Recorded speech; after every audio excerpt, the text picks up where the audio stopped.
The Mets, Marlins, and Pirates are on a roll. Chicago continues to be a winning city on both sides of town. Talk of PED use surrounds the National League's top hitter and pitcher from last season, and Jordan Zimmermann continues his dominant run to start the season.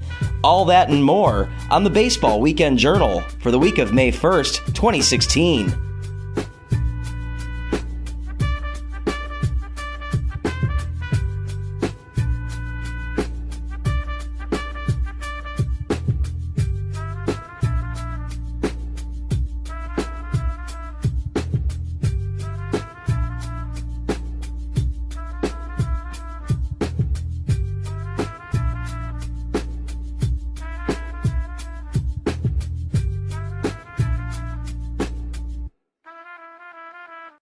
As the Major League Baseball season rages on through its first month of competition, we look back at some of the top stories around the league this week. The New York Mets tied the season's best win streak when they won their 8th consecutive game on Saturday over the San Francisco Giants. The defending National League champions have climbed their way into second place, just a half game behind the Washington Nationals, who continue to pace the National League East. The Miami Marlins have their first winning record since 2014 after beating the Milwaukee Brewers on Saturday night. The Marlins have won 7 in a row, their best streak in 4 years, thanks to contributions from Justin Bour and a dominant pitching performance on Friday night from starter Adam Conley. The Pittsburgh Pirates won their 6th in a row on Saturday after beating the Cincinnati Reds. They will try to go for their 7th consecutive on Sunday against the Reds starter Tim Adelman, who is making his Major League debut. Minnesota Twins top pitching prospect Jose Berrios was called up this week and made his Major League debut on Wednesday. Berrios went 4 innings, giving up 5 runs on 6 hits.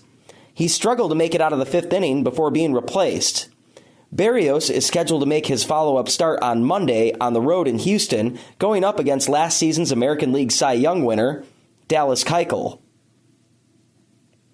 Speaking of Major League debuts, this week featured the debut of 4 starting pitchers, including Berrios, and 3 relievers.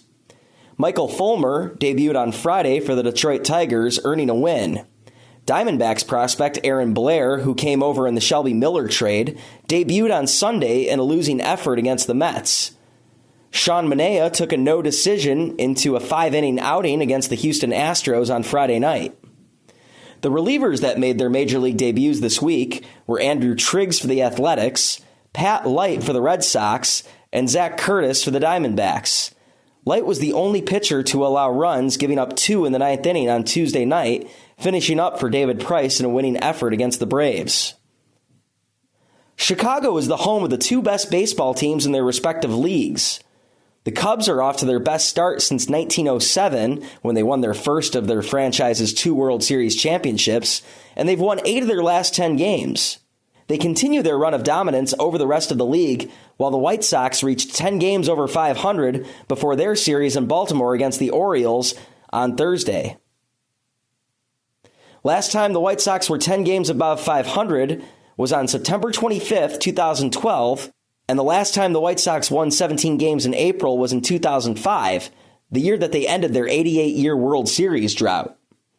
The Cubs and White Sox have been led by their ace pitchers Jake Arrieta and Chris Sale, respectively. Both pitchers have 5 wins on the season and are joined by Rick Porcello from the Red Sox and Jordan Zimmermann from the Tigers. Speaking of Zimmermann, he finishes his April with only 2 earned runs in 33 innings of work spread over his 5 starts. He has a Major League leading .55 ERA.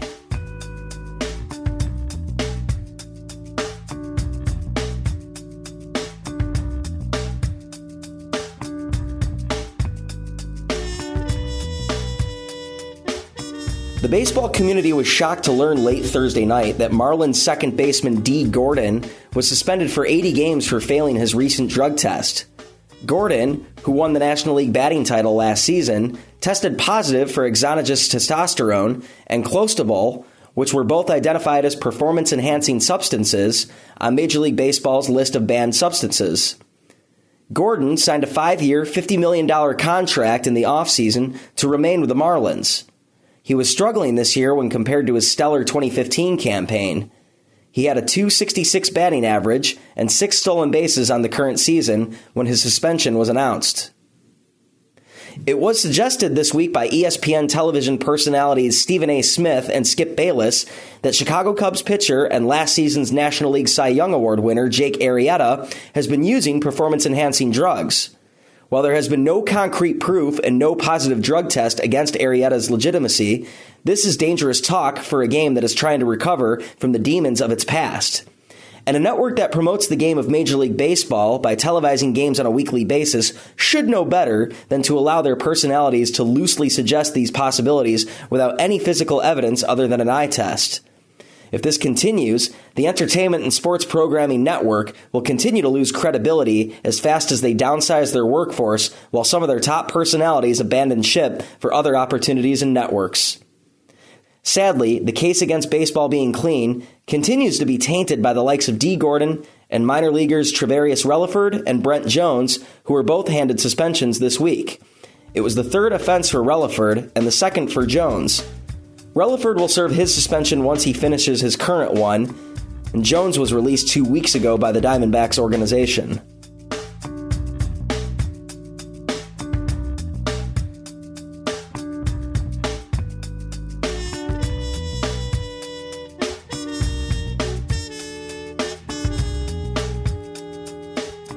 This week is the debut of a new segment on the show called Performances of the Week. I'll look back at the top 3 hitting and pitching performances by individual players during the week. Let's start with this week's top hitters. Andrew McCutchen hit 3 home runs and drove in 5 on Tuesday in the Pirates' 9-4 victory over the Colorado Rockies. On Monday, Miguel Cabrera went 4 for 4 with 2 home runs, helping his Tigers defeat the Oakland A's 7-3.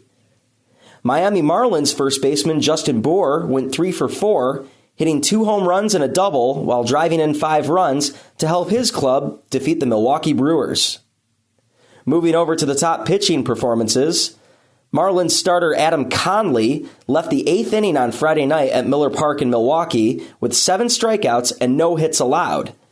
His potential combined no-hitter would be broken up in the 9th inning on a Jonathan Lucroy blooper into right field with 1 out. Robbie De La Rosa of the Arizona Diamondbacks struck out 10 St. Louis Cardinals batters on Thursday to even up their 4-game series. Seattle Mariners lefty Wade Miley shook off the cobwebs and turned in his best performance of the season on Saturday night in Seattle, where he pitched a complete game shutout over the Kansas City Royals for his 2nd straight victory.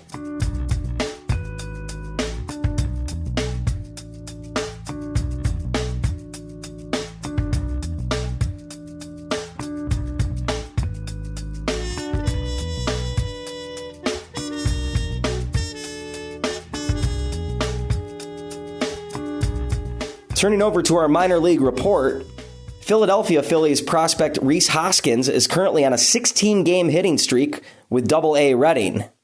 Hoskins is coming off an offseason that he spent playing in the Australian Baseball League with the Sydney Blue Sox. Hoskins batted a .301 average with 8 home runs in 49 games with the Blue Sox.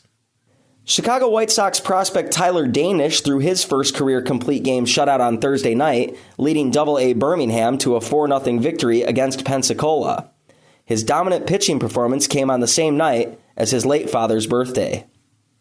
Double-A New Hampshire completed their franchise's 2nd no-hitter on Tuesday night, thanks to a strong outing from Yankees prospects Ronald Herrera and reliever Jonathan Holder. Herrera worked 8 innings walking 2 batters, while Holder finished off the game with a perfect 9th inning. And we end our minor league report on some sad news. The baseball world lost 2 minor league prospects this week. On Sunday, the Yankees organization lost infielder Sandy Acevedo to a car accident in the Dominican Republic, and the A's organization lost pitcher Sean Murphy on Monday. Murphy's death remains undisclosed. Our thoughts go out to their loved ones as they deal with these tragic losses.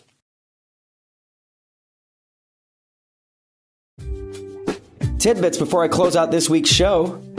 The Atlanta Braves promoted their top shortstop prospects, moving Dansby Swanson from Class A Advanced Carolina to Double-A Mississippi.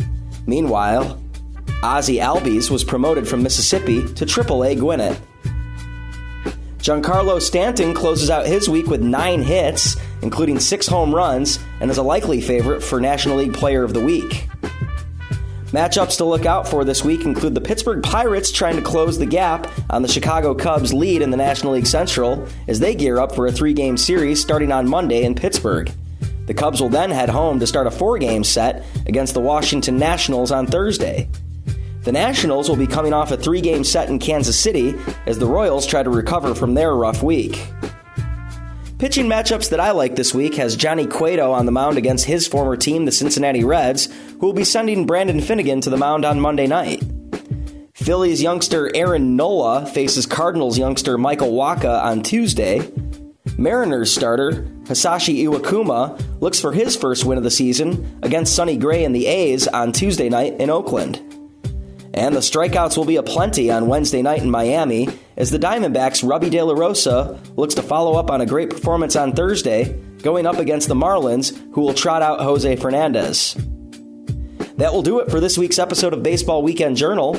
Don't forget to like us on Facebook, follow us on Twitter at Baseball Weekend, send emails to baseballwj@gmail.com, and check out our website, baseballwj.wordpress.com. For Baseball Weekend Journal, I'm Paul Shivari, and we'll see you next week.